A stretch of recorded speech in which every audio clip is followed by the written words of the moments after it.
Salam saudaraku, selamat pagi. Semoga kita semua dalam keadaan sehat dan penuh sukacita dalam Tuhan. Marilah kita menggunakan waktu sejenak untuk berdoa, membaca dan merenungkan firman Tuhan sebagai sumber kekuatan, inspirasi dan motivasi bagi kita hari ini. Sabtu, 21 Agustus 2021. Sebelumnya, mari kita berdoa.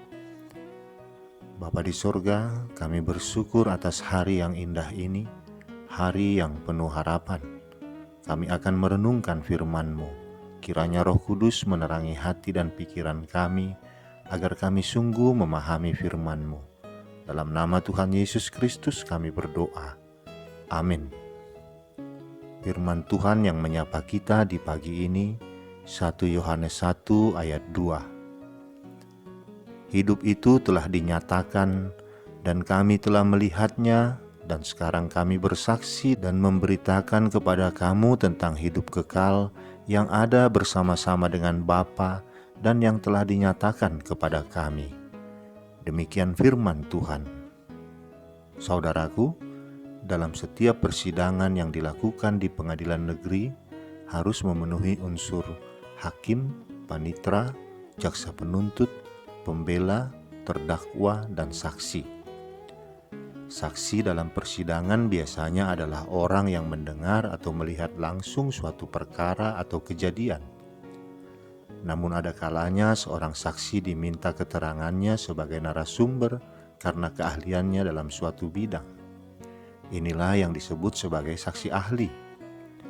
Keterangan para saksi ini perlu didengar, bahkan merupakan suatu hal yang sangat penting karena menjadi salah satu bahan pertimbangan bagi hakim untuk memutuskan perkara. Demikian juga dengan Yohanes.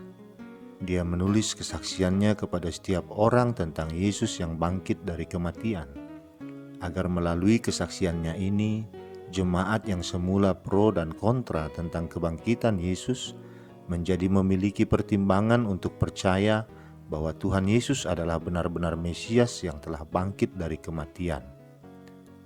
Dalam kesaksiannya, Yohanes menuliskan di ayat 1, "Apa yang telah ada sejak semula, yang telah kami dengar, yang telah kami lihat dengan mata kami, yang telah kami saksikan, dan yang telah kami raba dengan tangan kami tentang firman hidup.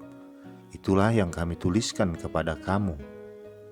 Hal ini berarti dia merupakan saksi yang dapat dipercaya, sebab dia mendengar langsung, melihat langsung, bahkan meraba secara langsung firman hidup itu, yaitu Tuhan Yesus Kristus, sehingga orang tidak perlu lagi meragukan kesaksiannya. Saudaraku, kesaksian tentang Yesus yang telah menjadi manusia tidak hanya dalam bentuk kata-kata saja, tanpa fakta yang nyata. Murid-murid telah melihat dengan mata sendiri, mendengar perkataan Yesus dengan telinga sendiri, juga menjamah dengan tangan mereka sendiri secara fisik bahwa Yesus adalah benar-benar Allah yang telah menjadi manusia. Mereka juga menjadi saksi yang telah melihat dan menyaksikan kehidupan, kematian, kebangkitan, dan kenaikan Tuhan Yesus ke sorga. Yesus sebagai Allah yang menjadi manusia bukanlah dongeng atau isapan jempol belaka. Dialah firman Tuhan yang telah menjadi manusia. Melalui Yesuslah ada jalan keselamatan dan hubungan persekutuan yang baik dengan Allah. Dan kita yang percaya akan hal itu menjadi pewaris kehidupan yang kekal. Saudaraku, apakah saudara pernah bersaksi untuk Yesus Kristus kepada orang-orang lain? Kita bisa bersaksi melalui kehidupan dan pelayanan kasih, tetapi kita perlu juga bersaksi dengan perkataan. Kita bersaksi tentang firman Tuhan yang kita dengar, tetapi dapat pula bersaksi dengan membagikan pengalaman hidup kita bersama Kristus kepada orang-orang lain. Kita bersaksi agar orang lain pun ikut menghayati dan mengalami keindahan hidup bersekutu dengan Bapa dan dengan anaknya Yesus Kristus. Apa yang kita saksikan tidak harus peristiwa-peristiwa yang luar biasa ataupun peristiwa mukjizat. Pengalaman sederhana bersama dengan Tuhan, bila disaksikan dengan setia, bisa juga menjadi berkat bagi orang-orang lain. Keselamatan, pemeliharaan, kebaikan, kasih dan anugerah Allah yang kita alami bisa kita bagikan kepada orang-orang lain. Bukan hanya kehidupan yang lancar dan berhasil yang bisa kita saksikan, tetapi penyertaan dan pemeliharaan Tuhan dalam masa-masa sulit juga dapat kita bagikan. Kesaksian harus disampaikan dengan tulus, jujur, dan benar, bukan dibuat-buat ataupun dibesar-besarkan. Tujuan kita bersaksi bukanlah untuk memegahkan diri kita, melainkan untuk memuliakan Tuhan. Kesaksian mendatangkan manfaat bagi banyak orang. Dengan bersaksi, orang percaya dapat saling menguatkan dan saling membangun. Dengan adanya kesaksian orang-orang beriman, diharapkan agar orang-orang berdosa pun dapat berpaling dari jalannya yang sesat ke jalan yang benar dan percaya kepada Tuhan. Akan ada sukacita di surga karena satu orang berdosa yang bertobat. Orang-orang yang bersaksi pun akan mengalami sukacita yang besar. Marilah kita bersaksi bagi Kristus.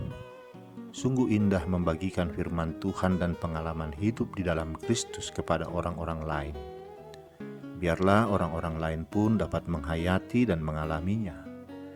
Kita bersaksi agar orang-orang lain dapat bersama-sama dengan kita, beroleh persekutuan dengan Bapa dan dengan Anaknya Yesus Kristus. Dan akhirnya kelak kita akan bersama-sama di dalam kehidupan yang kekal. Amin. Kita berdoa. Bapa di surga, kami bersyukur atas firman-Mu yang mengingatkan kami. Kami adalah saksi-saksi-Mu di tengah-tengah kehidupan kami di dunia ini. Biarlah Tuhan dalam setiap gerak langkah kehidupan kami, karya dan ibadah kami, semua menjadi kesaksian untuk memuliakan nama-Mu. Engkau ingatkan kami melalui firman ini, agar kami menyaksikan Engkau di dalam perkataan dan perbuatan kami. Kiranya Roh-Mu yang kudus menguatkan kami untuk melakukan semua itu. Di dalam nama Anak-Mu Tuhan Yesus Kristus kami berdoa. Amin. Selamat beraktivitas saudaraku, Tuhan memberkati. Shalom.